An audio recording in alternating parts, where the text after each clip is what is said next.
Thank you guys for coming. Pleasure to see you all, particularly in week 14. I really do appreciate your getting here. We will launch right into it. Apologies for the cameras down the front. Hopefully nobody will be too distracted, including me, by that. Okay, today we are talking about getting published and all the implications of that as a way to wrap up the unit. The way the lecture is going to work for the first half or so of the lecture, I'm going to talk about the implications and some of the nuts and bolts of what this idea of getting published means.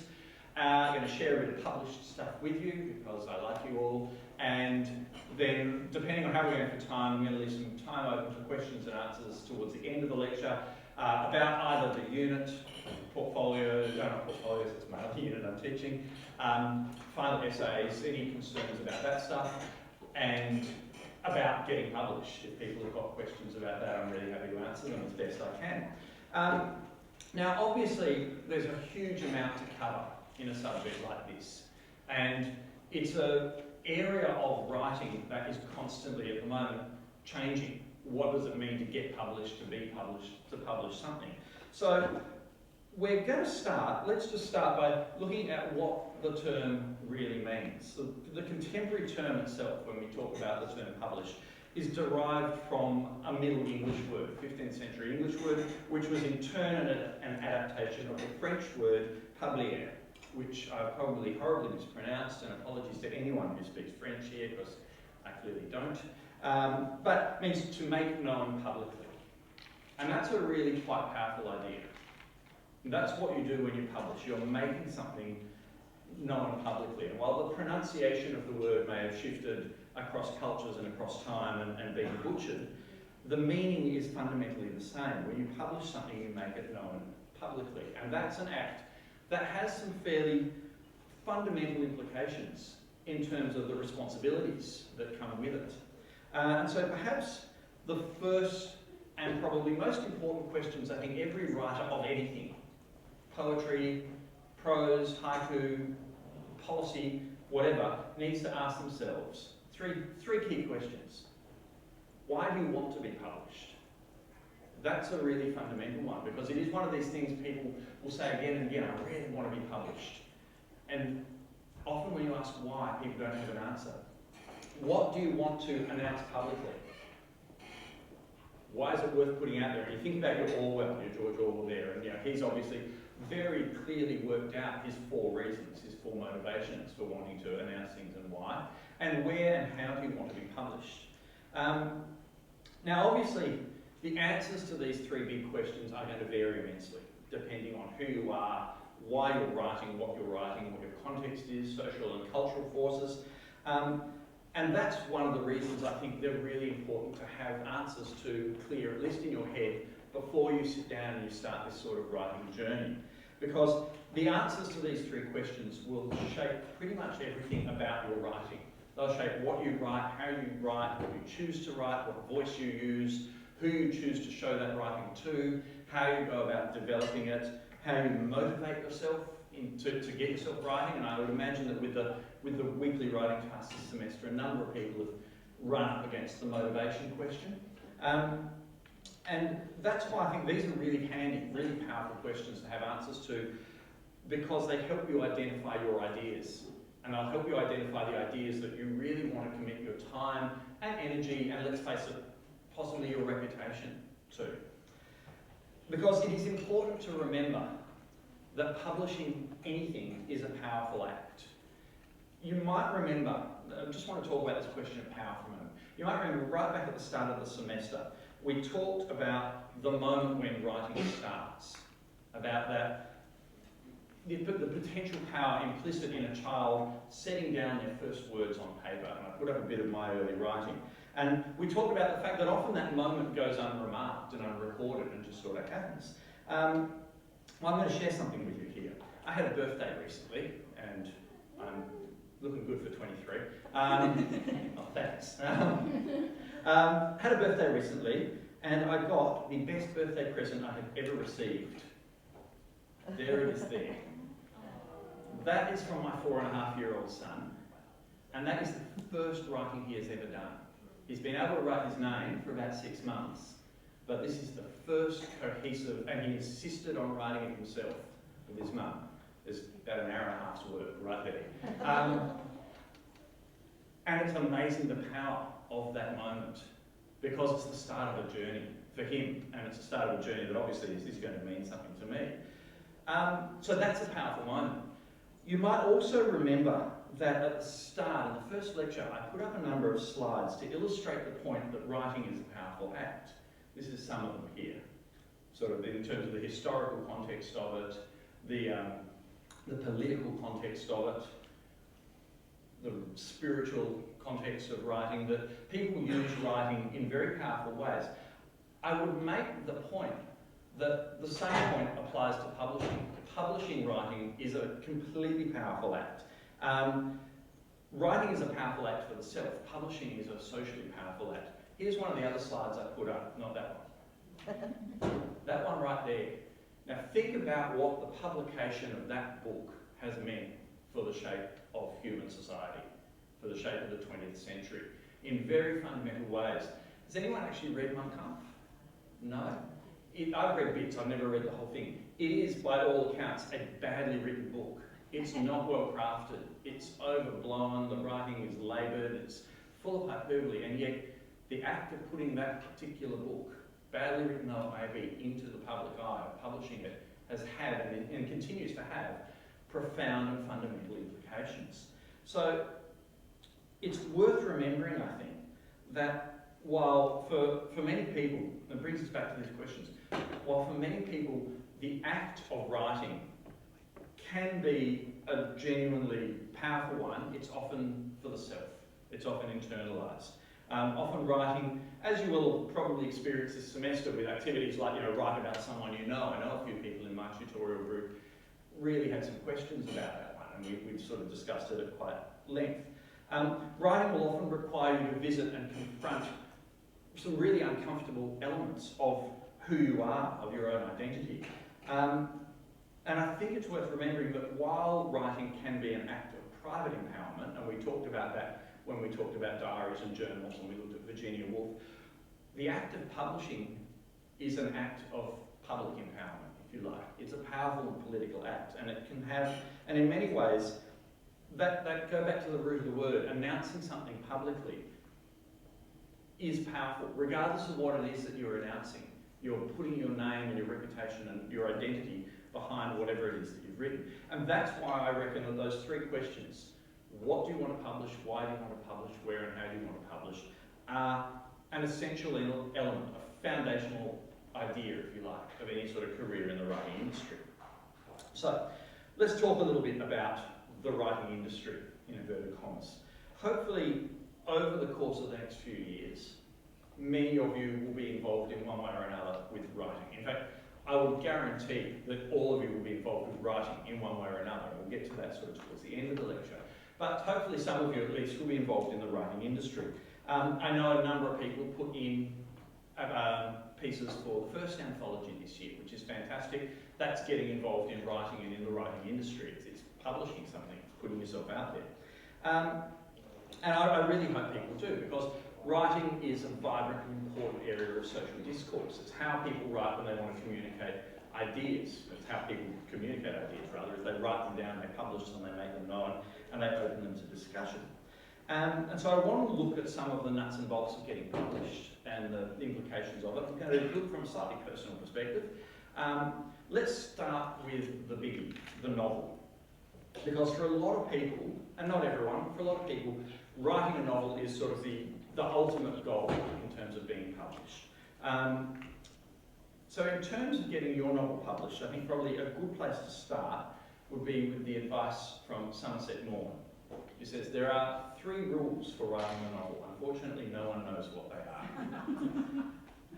For me, and all jokes aside, this quote here summarises both the beauty of the novel as a form and also its most fundamentally daunting and frustrating aspect. Nobody knows, when it comes to the rules, nobody knows. Nobody can tell you why a novel like Harry Potter suddenly becomes the iconic children's novel of the 20th century, when so many other equally as well-crafted and well-written stories haven't. Nobody can tell you why two people who write similar books in the same culture, one of them will become a landmark text that gets referred to again and again, and the other one might just sink into submission. And that's the beauty of the whole process. Nobody can tell you what will get published, commercially at least, and what won't. And no one can tell you what books, once published, will become the ones that capture the public imagination. And in many ways, like I say, it's the beauty and the curse of it. You don't know, and that's what keeps you coming back. It's what keeps you coming back to that next book, that next novel, is that you just have no idea. One of the common questions you get asked as a writer, you go to writers' festivals and people say, what's the next big thing going to be? Particularly in my area of young adult fiction, people say, okay, first it was Harry Potter, then it was Twilight, then it was Hunger Games, what's next? And the answer to that obviously is, God, I wish I knew. Because if I did, I'd be writing it right now. And so that's kind of the beauty of writing a novel, and it's what keeps you coming back. Because eventually, possibly, if you hone your craft and if you persist, and if above all, and this is what I'm hoping people have gotten from the unit this semester, if you just write, just put words on the page and keep doing it, then there's a good chance, I think, that you will eventually be one of the people that gets published, if that's your driving passion. I'm talking in terms of commercial publishing here. We'll come to sort of self-publishing and e-publishing a little bit later on in the lecture. A friend of mine from my uni days, from when I was an undergraduate at UWA in the 1990s, so yeah, not 23, he recently had his first novel published after going on, 20 years of working on it, of persisting. And that's not an unusual story. And he's spent a lot of time crafting and learning and rewriting and rewriting, and he's written about 5 or 6 novels. For me, one of the most memorable days of my life was the day when, I was at work teaching English Lit at a high school in Perth. I got this email right here. I don't know if you can read that particularly well. I'll make it a bit bigger. There you go. As you can see, I've kept the printout on file, in a file at home, and it's had a fairly tough life. But I can't bring myself to throw it away. It's a scrappy looking piece of paper nowadays. It's got holes punched in it, and I think someone ate that bottom hole into it. So now, congratulations, but anyway. You'll also notice that it doesn't quite align with the A Few Small Tweaks essay I showed you a couple of weeks ago in terms of the content, and that tells you a lot about creative non-fiction. So keep that in mind as you're putting your few small tweaks on your final assessments this week. At the time I got that email, when it landed in my inbox, that was after 2 years, 2 novels, and probably about 30 or 40 rejection letters, which you saw some of a few weeks ago. That afternoon was one that, looking back, really fundamentally changed the direction of my life. From that moment on, I continued high school teaching for about another 3 years just to pay the bills. But having that first novel, which, as you know, when we talked about it, I regard as a really deeply flawed piece of writing with possibly the worst ending ever, having that out there, having that, in inverted commas, announced publicly, was what gave me the momentum to take a punt on writing a second novel, and on then writing a third novel, and then on quitting my job and becoming, in inverted commas again, a writer. And that led to starvation, which led to me doing a PhD, because, made so much money doing a PhD. But that led here. So fundamentally, the reason you guys have had to endure me this semester is Leonie Tyler's fault from UQP. And if anyone wants her phone number, I'm happy to provide it. Not really. Now, but it is a really amazing thing to look back on. The power that I didn't realise. I read that email, I was very happy, I told all my colleagues, and then I went to teach The Great Gatsby to Year 11s, which was what I did. Looking back, that was a really fundamental moment in my life.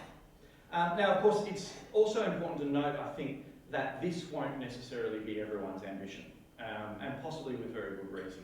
There's a lot of discussion, publishing the novel. There's a lot of discussion around at the moment about ebooks and e-readers and digital publishing, and the idea that all of these things and other new media are accelerating the death of the novel. It's worth remembering, though, that people have been predicting the death of the novel since 1925. That was the earliest recorded instance I could find of that. And despite some fairly dire predictions, the novel as a concept still seems to be going okay. And in any case, the point I'd make is that whether we're still reading paper books in 20 years' time or not is kind of beside the point, because the death of the novel is not in any way the death of the written word or the death of the story. And I think that's a really important thing to keep in mind as a writer, is that really you don't have to buy into the doom and gloom, because if anything, I think it's valid to suggest that the rise of new media, the rise of digital publishing and e-publishing and blogs and Twitter, all of this stuff has made the power and the importance of the written word larger and more expansive. In my intro to my writing for young people unit that we're doing at the moment, you won't get it in the end, we've just been looking at computer game narratives and writing for games. And this is a booming area of writing. So I'd argue that writing is actually something that is nowadays more powerful, possibly, than at any other point in human history. So moving, how are we going to time? Plenty of it. So moving on. Across the course of the semester, just to kind of, because sharing is caring, you've all heard me talk on several occasions about my own experiences within the publishing industry, and with a bit of luck, you've all formed some of your own conclusions as to whether or not it sounds like a life for you or something that you would like to be interested in or involved in. And a lot of people decide that it isn't, and that's fine.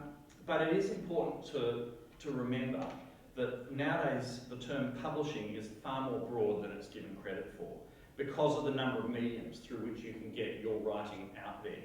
If you have a blog and you use a platform like Blogger or WordPress, you will see that at the end, you write your post and the button you press at the bottom of the screen doesn't say submit, it says publish, because that's what you're doing. You're putting those ideas out there. You are publishing right there, right then. And there are ways of publishing nowadays that were unheard of even when I started writing a decade and a half ago. Some of them require no more than 15 minutes to set up, register, take a template, bang, you've got a publishing forum there that you can use. Others might require you to work as part of a larger body of authors to produce work like a computer game that is fueled by collaboration and shaped by a melding of narrative and digital technology and engineering and electronics. So you might well decide that for you the novel is not what you're about, but your relationship with publishing might be setting up a blog or a Twitter account or writing screenplays or writing letters to the editor or graffitiing toilet walls. I saw a great piece of graffiti the other day up in Building 20. This is completely beside the point. It was written on the wall, things I hate. 1, vandalism. 2, lists. 3, irony. That was beautifully done. But in any case, you might decide that you want to work for a department in the public service, or as a journalist, or writing software or game narratives. There are boundless ways to write and to publish. And for each of those ways, obviously the notion of publishing is going to come with different requirements and responsibilities. And one of your jobs as a writer is to determine what those are and how you're going to use them and how you're going to deal with them.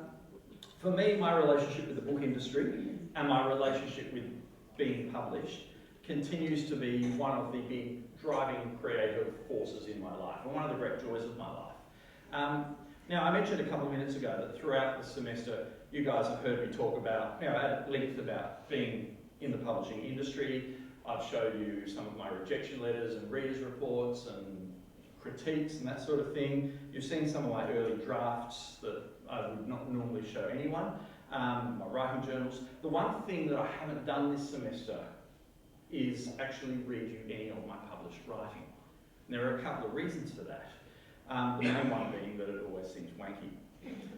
But basically I was thinking about this lecture the other night and I thought, well, for the last 14 weeks I've been asking you guys to publish, to bring your writing in every week in class and to put it out there and to open it up to comment and discussion. And so I decided it seems only fair that in wrapping up the unit I should do the same. So I'm going to read you one of my favourite bits of my own published writing. And this passage is not from one of my serious books. This is from one of my early works. I think it was about the 3rd or 4th book I wrote. It's this one here, Nathan Upward Hits the Beach, which is distinguished among my catalogue for a number of reasons, Firstly, it's the fastest book I ever wrote. It was 5 days from go to woe. When I started, you can see it's not a massive volume. It's one of the more autobiographical of my pieces. If you want to know what growing up in my family was like, this will give you a sense of it. It's also distinguished by having, I think, arguably the worst cover that has ever been put on a book in Australian publishing history. This was actually put together by a professional graphic designer who was paid something in the order of $3,000 and told to come up with an image of a 12-year-old boy on a boogie board. And the best they could come up with was this sort of munted individual who appears to only have bones in one leg. Yeah, it's actually the funniest question I've ever been asked about a book ever, I think, was asked by a grade 6 girl at a school in Queensland who studied this cover really intently for about 5 minutes, and she came up and she said, "Why has he got nipples on his arms?" So yeah, not a Brit. Actually, interestingly, this is proof conclusive that the old cliche of not judging a book by its cover is complete crap. Of all of my books, this is the only one that has never reprinted. So the initial print run, which was I think about 3,500 copies, there's still roughly 200 copies of that sitting in a warehouse somewhere. It's just not sold, which I always find quite sad, because this is also the first thing I ever wrote, at least as far as I can remember, that I laughed out loud while I was writing. And I remember the day really clearly. I was writing this at a little hut that I'd rented for a couple of weeks up in the mountains in Queensland, and I was sitting there writing, and there was this one particular scene, and I was just cracking up while I was typing. And that is the scene I'm going to read to you. So just to give you some context, the scene in question takes place, it's a book about family. Main character is a kid named Nathan. He's got 2 sisters, an older one named Narelle, a younger one named Nadine. And his dad rocks up one day with this great idea. They're going camping. And Dad's on the way home from work. He's stopped at a camping shop and he's got this really great bargain on camping gear from the guy at the camping store. He's bought tents and all sorts of things. And they've picked a place. They've just arrived at Paradise Bay, which is a campsite somewhere on the WA coast, based very closely on a number of campsites on the WA coast that my parents dragged me to as a teenager. So they've rocked up there with this brand spanking new, very cheap and completely untried camping gear, and they've just discovered that their assigned campsite is right beside the toilet block. So that's where we're starting. We're reading from the point of view of Nathan, who's the protagonist. So I'll just read you a couple of pages of this just to give you a sense. This is one of the things I'm most proud of having published and put out there. So yeah, here we go. Before we left, Mum had tried to convince Dad that it would be a good idea to do a dry run with the tent, set it up on the lawn, but Dad said that would be a waste of time. It's top quality equipment. I'm sure it'll be a piece of cake to set up when we get there.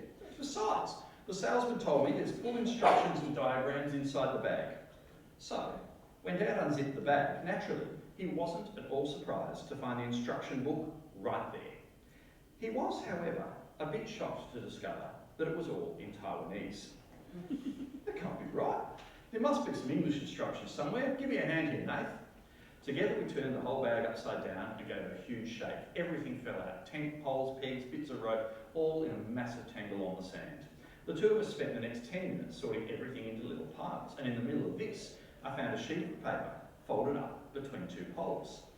English to read for set up tent, I read aloud. Great, said Dad. That must be the translated instructions. Well done, mate. Mum wandered across from where she was setting up the gas cooker. Did you find a piece of gas hose pipe anywhere around here? She asked. No. How come? I can't find it in the cooker box. I thought it might have fallen out when you unloaded the car. Didn't notice. Have a look in the boot. I'm sure it'll be there. Right, Nath, start reading those instructions. Many good congratulations to you and family for buying a Feng Shui camping out tent for people 5, I read aloud. Remember that for spiritual harmony of nature and peace, be pleased setting up with close to running water. No problems there, said Mum, casting a dirty look at the toilet block before walking off to the car. Remember, I continued, that in camping, rain may run as the tiger through the wall of a temple. What's that supposed to mean?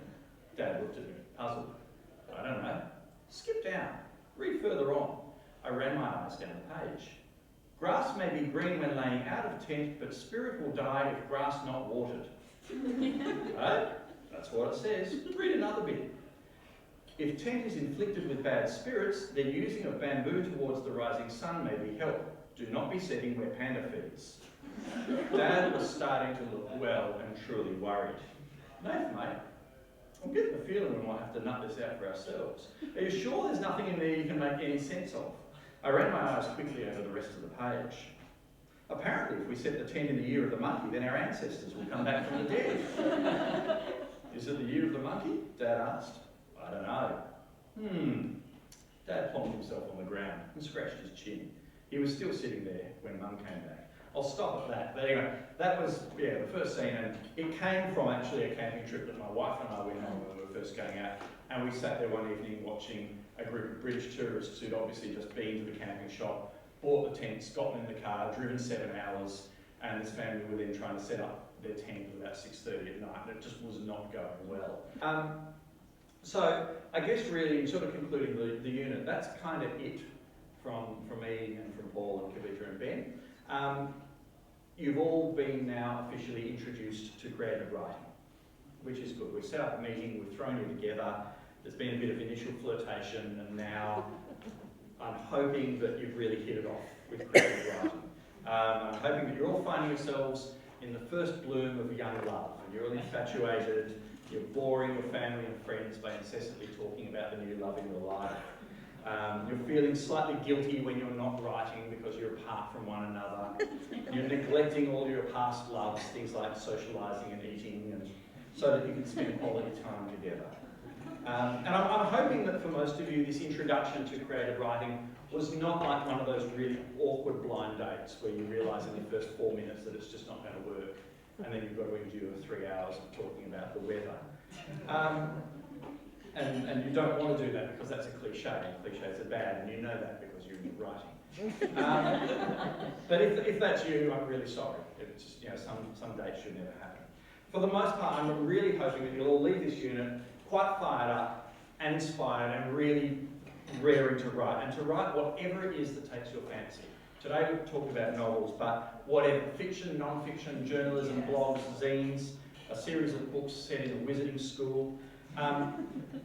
Because for most of you, I'm hoping that this introduction to creative writing, which really isn't because you've been doing it all your lives, is not just a quick fling, but is the start of one of the really grand passions of your life. And if you're like me, you might already have come to terms with the fact that you're a writer and there's nothing you can do about it. I hope that this unit has given everyone some sense of their relationship with the written word and their place within it, because it is worth noting that the written world is all around us. It's in our books, it's on our screens, it's the world that we have to navigate in one form or another in almost every aspect of our day-to-day lives. And it's why I like teaching writing, it's why I think it's important. Every time you open a book or a web page or a Centrelink document or a newspaper, you're using the written word to act and interact with individuals and with ideas across the entire planet nowadays, which is just amazing. It's also interaction across the Gulf of Times, the written word that connects us with Geoffrey Chaucer and with William Shakespeare. And it's also the written word that connects us with Barack Obama and even, God help us all, Ashton Kutcher. So what I would hope is that if you take nothing else from this unit, you take with it a greater sense of the written world around you and its power and its importance and of your own place and relationship within it. So thank you all for a lovely semester. It has been a pleasure, and I hope to bump into you all again down the track somewhere. See you later.